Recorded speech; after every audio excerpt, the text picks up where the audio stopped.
స్థానిక సంస్థల ఎన్నికలను ఎదుర్కొనేందుకు సిద్ధంగా ఉన్నామన్నారు బీఆర్ఎస్ వర్కింగ్ ప్రెసిడెంట్ కేటీఆర్. వీటితో పాటు ఏ ఎన్నికలు వచ్చినా పార్టీ వాటిని ఎదుర్కొనేందుకు సంసిద్ధంగా ఉంటుందన్నారు కేటీఆర్. కాంగ్రెస్ గ్యారంటీ కార్డులతో చేసిన మోసాన్ని ఎండగట్టడానికి కాంగ్రెస్ బాకీ కార్డుల కార్యక్రమం చేపట్టినట్లు చెప్పుకొచ్చారు. ఇక రాష్ట్రంలో కాంగ్రెస్ ప్రభుత్వం ఎవరెవరికి ఎంత బాకీ ఉందో తెలియజేస్తామన్నారు కేటీఆర్. మరి పతాకాన్ని హిమాలయాల స్థాయిలో ఎగరేసి ఒక ప్రజా పోరాటాన్ని నిర్మించి 14 సంవత్సరాల పాటు అప్రతిహతంగా పోరాటం చేసి రాష్ట్రాన్ని సాధించడమే కాదు, సాధించిన ఆ రాష్ట్రాన్ని అభివృద్ధిలో 10 ఏళ్ల తన పాలనలో అగ్రభాగాన పెట్టింది కేసీఆర్ గారు. మీ అందరికీ తెలుసు, మరి ఎన్నికలు ఎప్పుడొచ్చినా ఏ రకంగా వచ్చినా ఎదుర్కోవడానికి పార్టీ ఎప్పుడు సిద్ధంగానే ఉంటుంది.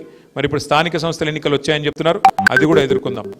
ప్రజల మతిమరుపు మీద కాంగ్రెస్ పార్టీకి అపారమైన విశ్వాసం ఉంది. ఎన్ని మాటలు చెప్పారో కాంగ్రెస్ వాళ్ళు మర్చిపోయారు, కానీ ప్రజలు మర్చిపోలేదు. అందుకే నిన్న ఒక వినూత్నమైన కార్యక్రమాన్ని తీసుకున్నాం.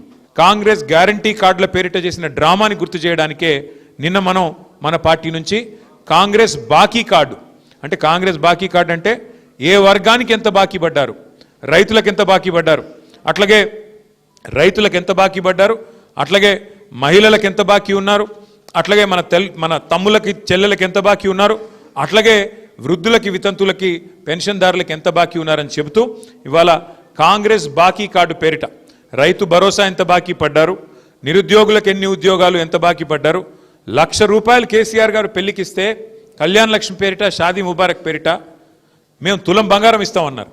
మరి ఇప్పుడు 8 లక్షల పెళ్లిళ్ళు అయినాయి.